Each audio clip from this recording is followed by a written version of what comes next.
Let's talk about solar, because solar is another topic that people get really confused about. This is Las Vegas Real Estate Now with local real estate expert Harvey Blankfeld.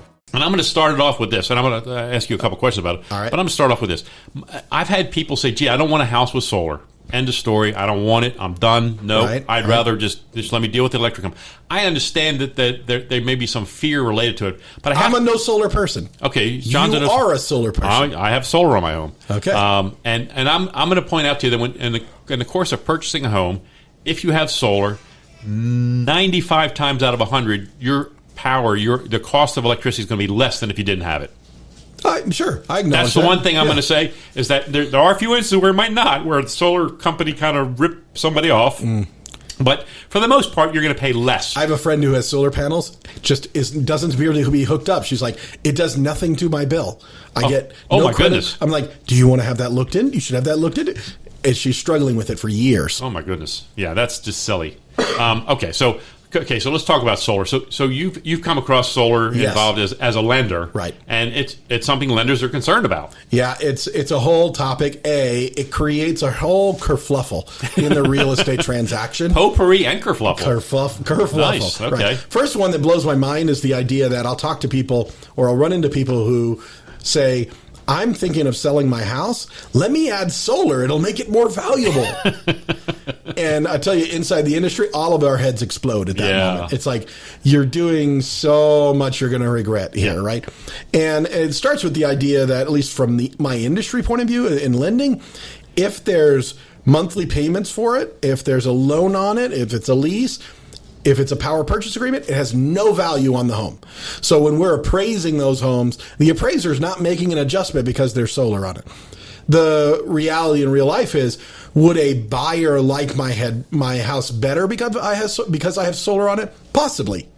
That I'm open to. Yeah. But when we're talking about it adds X number of dollars, probably not. I always equate solar systems to pools. And we talk about pools. When you add a pool to your home, you might spend $40,000, $50,000, $60,000 putting a pool in. You're going to get about half that back when you sell it. Yes. And it's similar in solar. It's getting a little bit different. It's changing over time, but so if you bought it outright, you didn't have the payments. You spent $25,000 on solar. You're only going to get maybe another $12,500 when you sell the house. Even that sort of unravels at one layer, because the industry and the world believes that solar can be taken off your house and be taken somewhere else. Yeah. That's why they give you no value for it until it's fully paid for and fully owned. Yep. Until the last dollar is paid, somebody else can come take it back. And it has no value. This is different than a pool, which is built into your home. Like, if it's an above-ground pool, somebody can come and take that. I get it. Mm-hmm. And it has no value. If it's a built-into-the-ground pool, now that can have value because it can't be taken away from the property. And then there's this thing where when it comes to like solar panels, they do something called a UCC filing on your property, which is a special recording on the deed of the property that says personal property has been attached to this house that is owned by someone else. And it's listed as personal property is owned by somebody else. So it has no value. And this is a thing. And then I personally get frustrated with the idea that in a very high percentage, I'll talk to a seller and they'll say, okay, so what kind of deal do you have on your solar? Do you own it? Is it leased? Is it a power purchase agreement? They have no idea. They don't even know. I know. They have no I've seen idea. That. Yeah.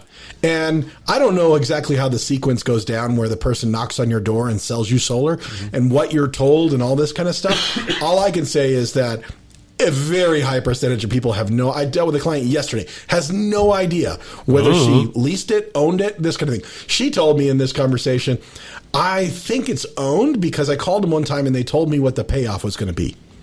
Well, in that industry of solar, just because there's a payoff amount, that's not you buying the panels automatically. That could be you prepaying the lease for 5 years, 10 years. That could be you, in this case, she had a power purchase agreement. And they said, you could pay us $26,000 now, and then you're done for a while, at least. Wow. So it's very confusing and very difficult for people. And this whole idea that it's addressing value, I wish it were true, probably not. The idea that it can save you money, absolutely reasonable idea. Yeah. But you definitely have to go into it with your eyes very widely open. Pencil it out. Do the math. Look, I think it's important, John's no solar. I'm yes solar. So let's give some yes perspective. I would consider it, but I hate their contracts. I don't want any of the contracts. I'm with you there. I don't like a lot of the contracts, particularly the power purchase agreements. They're kind of they don't seem to me. I mean, look, maybe they save you some money, but they're the least amount of money savings you're going to get. A lease is something else that's not quite as good as just straight up financing, and that's not quite as good as owning it outright in terms of a conveyance. I've always said, like, if you can just afford to write a check and have solar, probably a nice win for you. Yeah. But you're ready to write a check. Well, I'm going to tell you what I did. I financed my solar at 2%. Okay, and great. So my payments per month were lower than my electric bill would be. Right. So for me, that's done. And then at a point, I think it's about a year from now, I'll be paid off. I won't All right, have but let any. me pause you there. Go ahead. You decide to sell your house. What's the reality here now?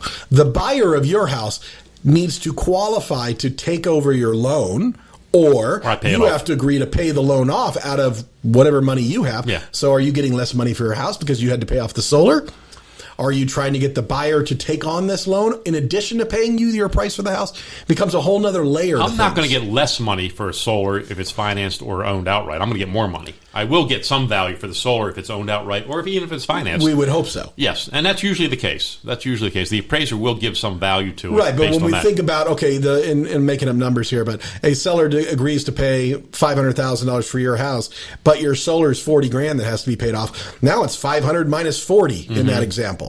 Does that less money for you? I would say yes. But you went to 500. I don't know where that 500 came from. I'm just making up a number. But were the comps 480 or were they 520? That's what I don't know. Yeah, that's a good point to argue. That's what I don't know. And so that's I don't know if I got 500 because everyone else got 480 and maybe I got an extra 20 already. Right. So I think we have, again, pencil it out, guys. Do the math. First of all, have a quality realtor helping you because we've got systems and policies in place to help evaluate what solar might be worth to you and also what it might be worth down the road. Now, John makes a good point. Lenders, it's funny to me how lenders will look at a cost of solar and not account for the idea that you're paying less electricity. Yep. They don't do it. Nope. They don't do it. They're just going to say, "Oh, that's another debt." It's a debt. Even though they never account for electricity. Right. So to me, that's a bit of a pinch point for me with lenders and approvals and underwriters. So that's John's right in that sense. However, the end result is your monthly expense is lower overall. And so I think that's something as a buyer you need to be aware of. So look, let's not talk you into or out of solar. Let's just make sure you're aware of what you're getting yourself into when you're looking at solar. That's what we want. That's what we want you to understand. So, and even though we have different perspectives, I think we're both in sync on this. We both understand what's going on out there. And I think it's important for buyers to know, I don't want you to rule it out. If you're working with me and you say, hey, I'm looking at a home and it has solar, let's not rule it out. Let's do the math. Let's go see what it looks like, see what the price is. I don't think it can hurt you to have solar on it. And maybe it doesn't help as much as you'd like it to, but I don't believe it can hurt you. But each deal's different. All right, give me your opinion on just the core answer here. Okay. I'm considering selling my house. Do I consider adding solar before the sale or do I not? My answer is never. You never add it just to sell it to somebody else. I would agree with that because of the concept of the pool concept. Even if you buy it outright, you're only going to get half what you spent on it. I'd rather you spend that same money on improving your kitchen or upgrading the bathrooms or things of that nature. That's going to get you a better return. Solar's not going to get you the kind of return on investment, whereas other improvements will. Right. And so I'd rather you focus on other things. And solar, look, if the buyer wants solar, they can always add it. It's not something that's going to entice them to want to buy your home, though, I don't think. I think, again, having it can be wonderful, and a lot of buyers would appreciate it. Some buyers wouldn't. Right. But I don't want you to spend that money to lose half of it.